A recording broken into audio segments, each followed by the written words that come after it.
ఈరోజు వారు తెల్లవారుజామునే మరణించారు. వారి పట్ల, వారి కుటుంబం పట్ల మా ప్రగాఢమైన సంతాపాన్ని నేను నా తరఫున, నా పార్టీ తరఫున చెప్తున్నాను. అంచెలుగా ఎదిగి ఒక ప్రజా గాయకుడిగా కాకతీయ విశ్వవిద్యాలయం నుంచి డాక్టరేట్ పొంది తెలంగాణ ఉద్యమంలో అతని గేయాలు అందరినీ ప్రోత్సహించి ప్రేరణ ఇచ్చినటువంటి ఒక గాయకుడు.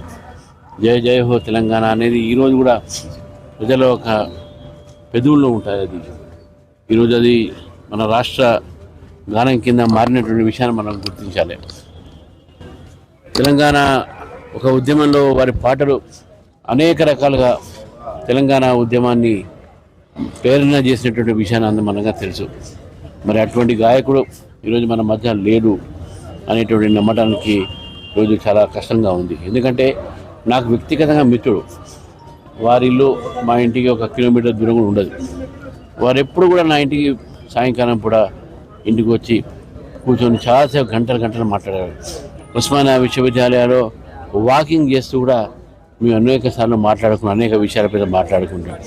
ఒక మంచి మిత్రుడుగా అతన్ని భావించిన వ్యక్తి. అతని భావాలు ఏదైనా కావచ్చు, అతను ఎప్పుడు కూడా స్నేహశీలంగా ఉండే.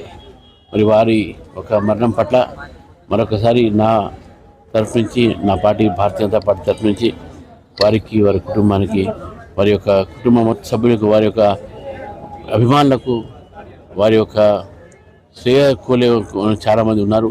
మరి వారందరికీ కూడా నేను ఈరోజు ఈ ప్రగాఢమైన సంతాపం తెలుపుతూ భగవంతుడు వాడి కుటుంబానికి మంచి ఒక శక్తి ఇవ్వాలని చెప్పేసి, ఈ యొక్క ఏదైతే వారికి జరిగిందో, ఈ మరణం పట్ల దిగ్భ్రాంతి చెందిందో, ఈ రాష్ట్రం అంతా కూడా దిగ్భ్రాంతిలో ఉన్నారు.